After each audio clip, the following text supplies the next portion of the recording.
Era uma vez um cientista que acreditava ter feito a descoberta do século. Ele não encontrou uma nova bactéria, nem um parasita desconhecido, mas sim um vírus. Um vírus invisível, sem corpo, sem cheiro, sem forma. Um vírus que não atacava o sistema imunológico, mas sim a mente. Ele começou discreto, infiltrando-se nas conversas do dia a dia, nos jornais, nas manchetes. Em pouco tempo, já não precisava de hospedeiros individuais. Ele se espalhava pelo coletivo. Sua força não estava na agressividade, mas na repetição. E como toda infecção, a maioria das pessoas nem percebeu que estavam contaminadas. Este vírus existe. Ele está entre nós. Seu nome? Linguagem. O vírus da linguagem infecta sem resistência. Ele não precisa de coerção, de censura explícita ou de violência. Ele apenas precisa ser repetido. Uma vez instalado, dissolve o pensamento autônomo, anula a análise e transforma o indivíduo em um eco da programação recebida. Palavras que antes serviam para descrever a realidade passam a moldá-la. Não porque carregam um sentido verdadeiro, mas porque foram esvaziadas e ressignificadas de forma estratégica. Esse vírus se espalha sorrateiramente, disfarçado de informação, de moralidade e até de ciência. Seu efeito é silencioso, mas devastador. Karl Kraus percebeu isso no início do século XX. Ele não via a mídia como um meio de informar, mas como uma máquina de fabricar realidades. Para ele, manchetes não descreviam fatos, determinavam quais fatos deveriam existir. Slogans substituíam argumentos, palavras antes precisas se tornavam armas. O resultado? Uma sociedade que não busca mais a verdade, mas apenas confirmações para o discurso que lhe foi imposto. Décadas depois, William Burroughs aprofundou essa visão. Ele afirmou que a linguagem não apenas molda percepções, ela pode ser um parasita, um organismo que se instala na mente, altera sua estrutura e toma o controle sem que a vítima perceba. E é isso exatamente o que acontece quando certos termos surgem do nada e, de repente, passam a ser repetidos exaustivamente. Por exemplo, desinformação, privilégio, crise climática, segurança democrática, aquecimento global. Mas quem decide o que é desinformação? Quem estabeleceu a nova moralidade do privilégio? Como um conceito pode ser assustador em um dia e esquecido no outro. Essas palavras não significam mais o que deveriam. Foram esvaziadas e reprogramadas. Não explicam a realidade, substituem-na. Os contos de fadas sempre foram a defesa natural da mente contra a manipulação. Eles não apenas divertem, eles ensinam a decifrar o mundo. Desde a infância apresentam símbolos claros. O lobo pode se disfarçar. O príncipe pode estar amaldiçoado. O perigo pode vir com promessas sedutoras. Os contos ensinam que nem tudo é o que parece, que o mal pode ser disfarçado e que a vitória exige esforço.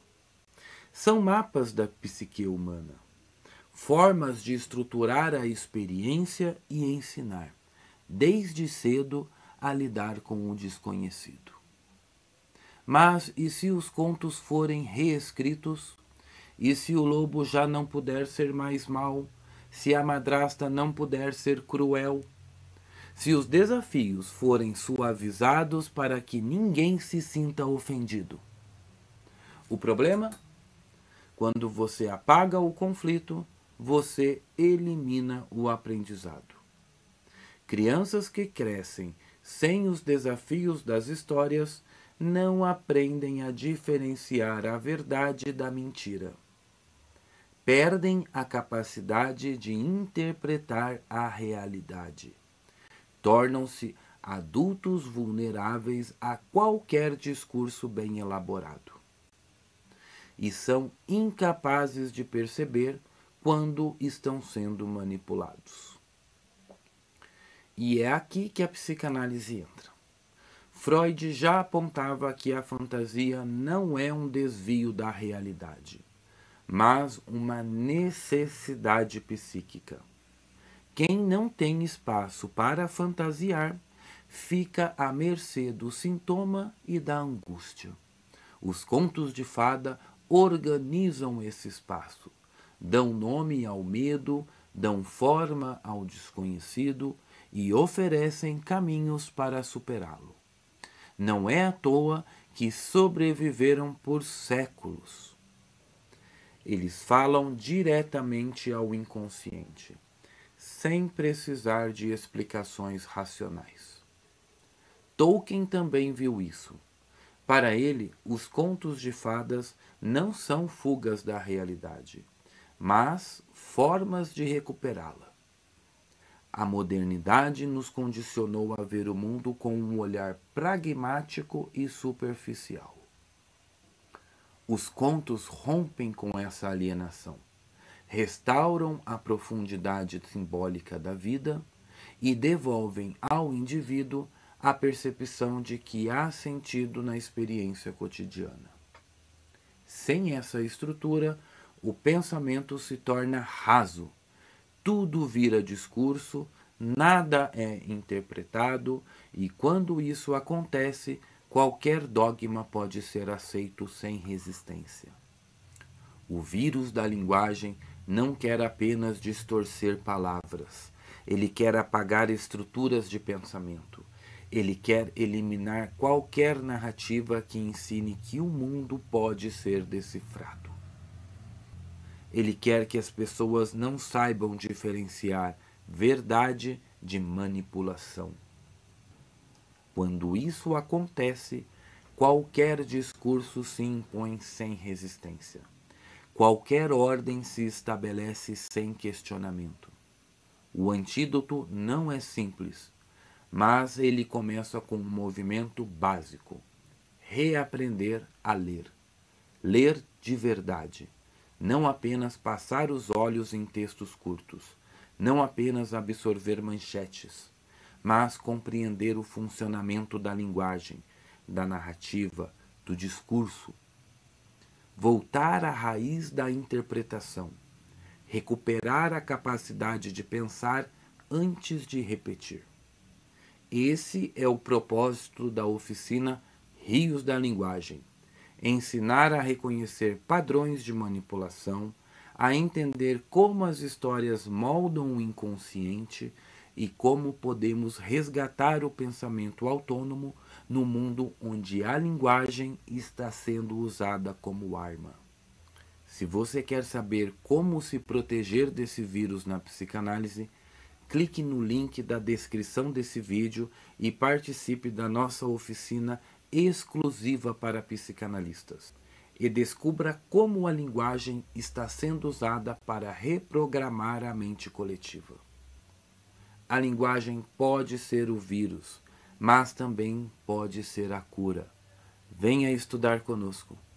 Eu sou Rafael Marques Menezes, psicanalista, professor e diretor da Escola Britânica de Psicanálise no Brasil.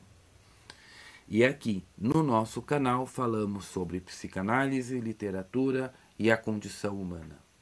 E agora, eu quero saber de você.